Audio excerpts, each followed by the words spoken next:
In today's episode, the Mark III Ford Escort vans.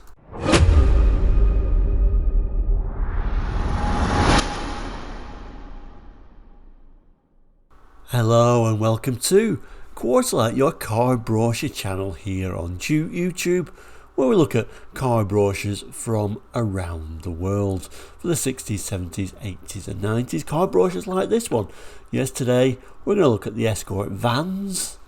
Today's Ford Friday. We always look at a Ford. Today a commercial Ford, but a Ford I think we all remember in some capacity or other because they were literally everywhere. This particular brochure is from 1983. Anyway, just before we get to the brochure, if any of that interests you, please do consider subscribing. But let's move straight to the board and have a look at this brochure. So here is today's brochure. The ever familiar Escorts. So this will be the third generation, which came out in 1980. Production of the third generation Escort went from September 1980 to February 1986, where it was a huge change from a rear wheel Escort to a front wheel Escort. But here, of course, we have got the commercial model. The two-door Escort van was first sold in February 1981. And to be honest with you, the only reason I can see why it was much later for the commercial version is because they were still trying to get rid of the old stock of the Mark II Escort. So I think they delayed it purely for that reason. Let's just have a little bit of a zoom in on the image. I always thought they made not a bad looking van overall. Unusual that the doors were so short, I used to always think. So short in fact that they had to add this extra little tiny window in here so you could, look over your shoulder, because the front doors were really tiny. But other than that, I always thought they made rather a nice van, almost like it's meant to be a van.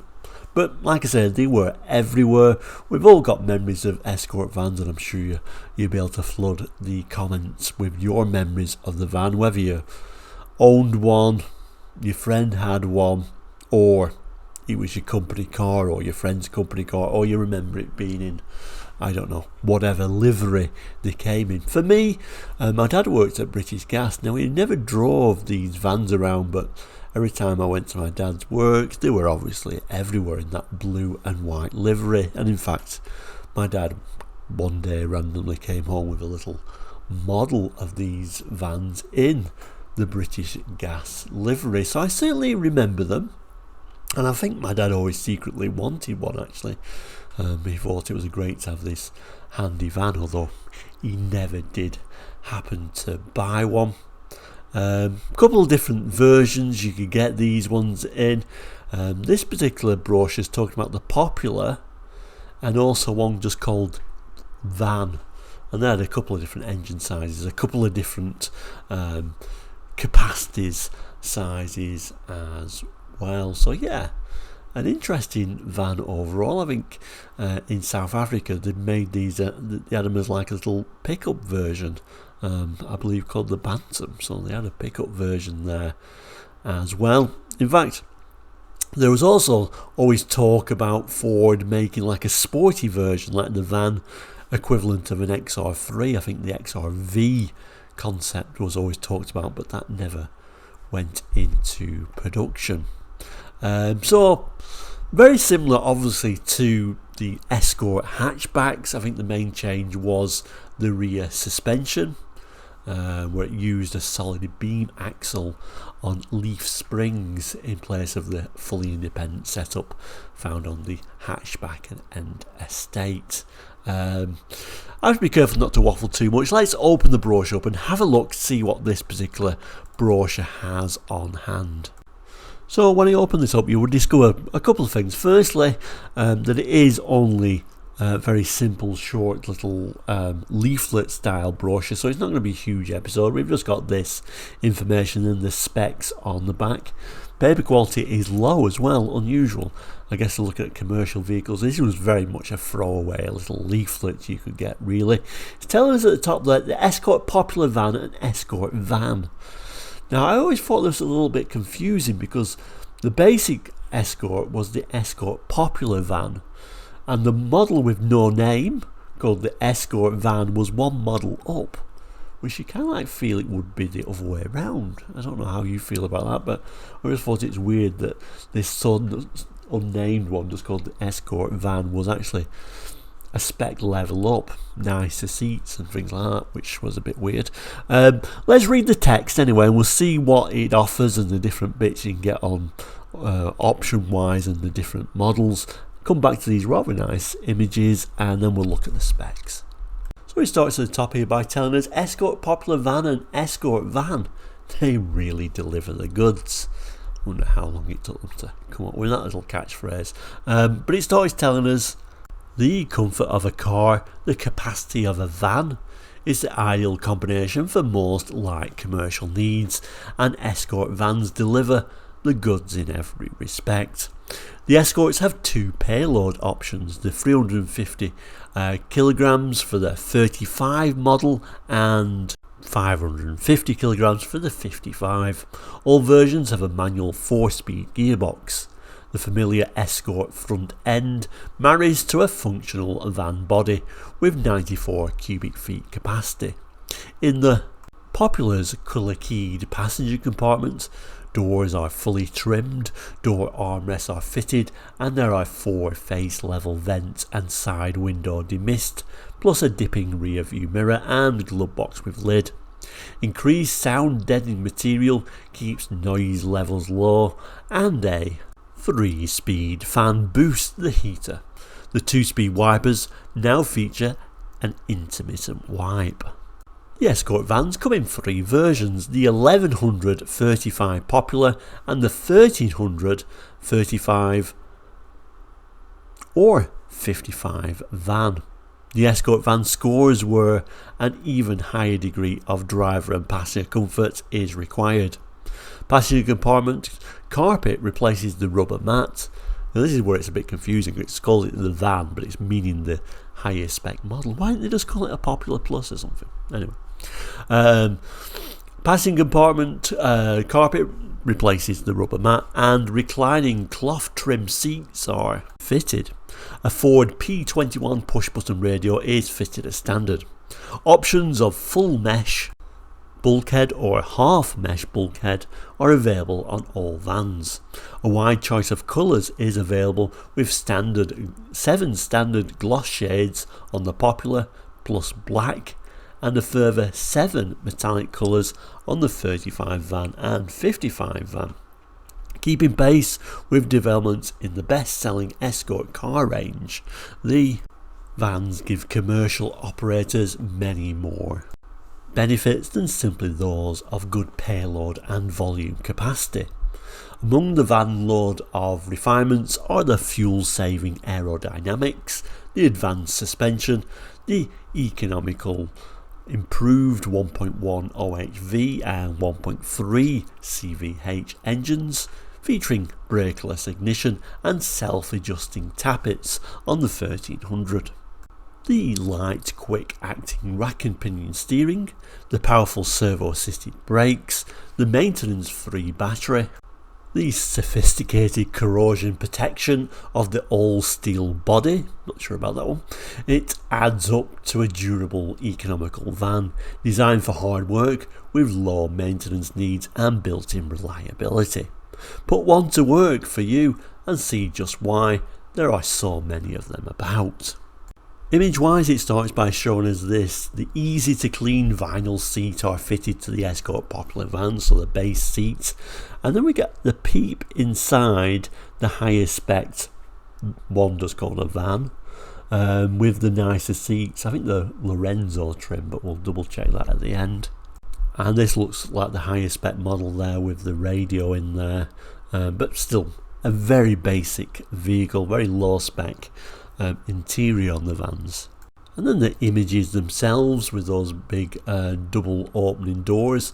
I always thought for the size of the van it was a clever use of space. Obviously we've got a lot of intrusion from the wheel well, but still they've done well actually, I think, to put as much space in as possible. And then in the background we get another little image of that red one.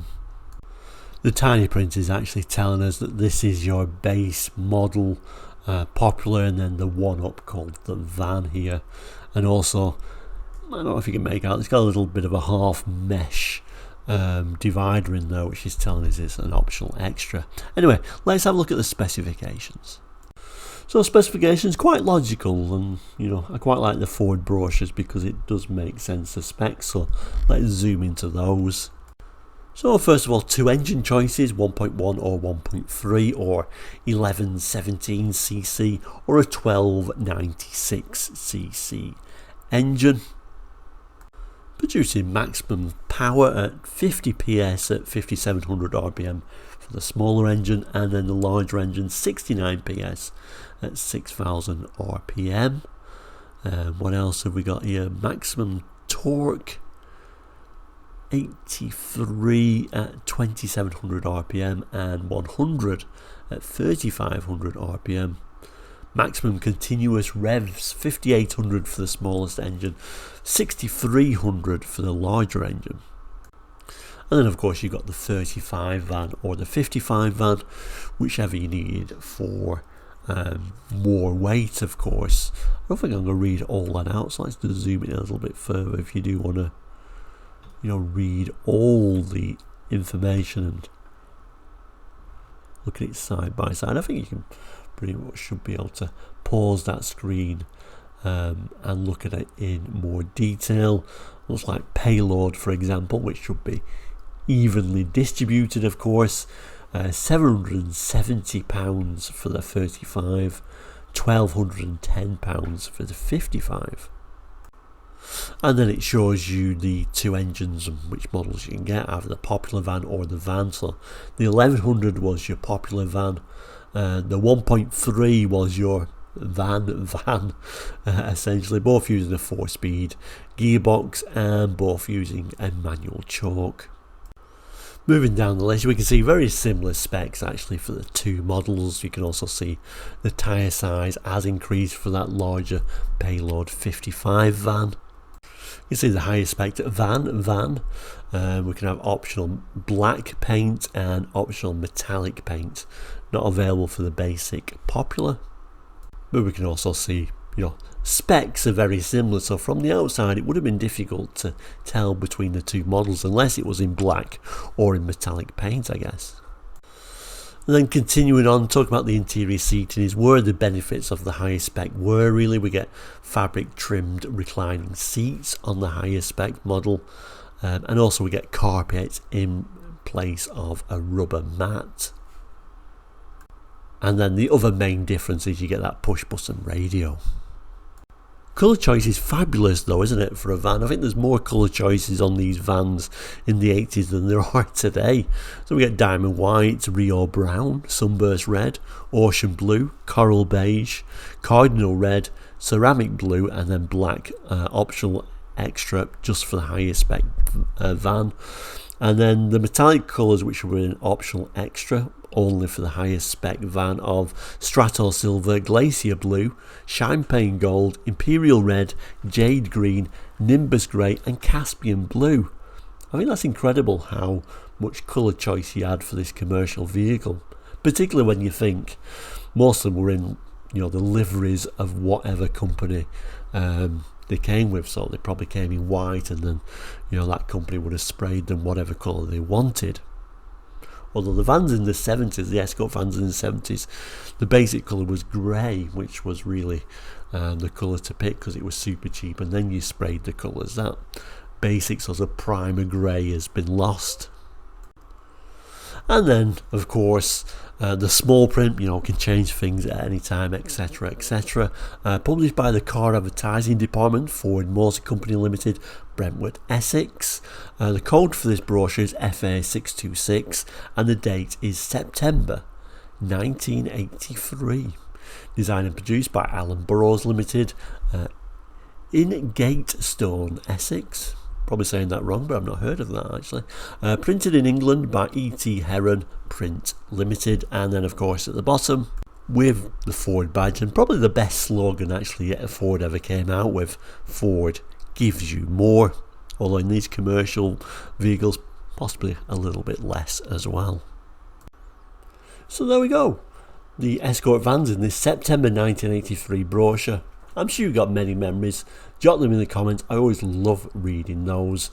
But we'll end as we always do by saying, do please consider subscribing. It's all completely free. And for the regulars, I know we've got some members out there. There's now a lower membership, very cheap, pretty much as cheap as I can possibly make it, just to get more members really. And if you're struggling with your membership you've got already, you can always drop to a lower membership level. We don't give you a great deal, to be honest with you, but you do get at least a 3-minute extra video each week, bit of an update of what's going on. And when I remember to do so, which I always forget, I will try and give you the episode a little bit earlier than everyone else, because members are really keeping the channel going. I really do appreciate all your support. So there's now going to be 4 different membership levels, from your super quarterlight member, which is really keeping the channel going, and then the lower members, every bit helps, trying to make it as cheap as possible to encourage as many people as possible to become a member. But of course, just by subscribing you are helping, so that doesn't mean I don't appreciate you guys as well. And even if you just like this video, a big thank you. Anyway, we'll end with a couple of boxes there. There will be a box there with other episodes to watch if you want to continue viewing. But thank you so much for watching today. Please do take care. We'll see you again very soon. All the best and goodbye.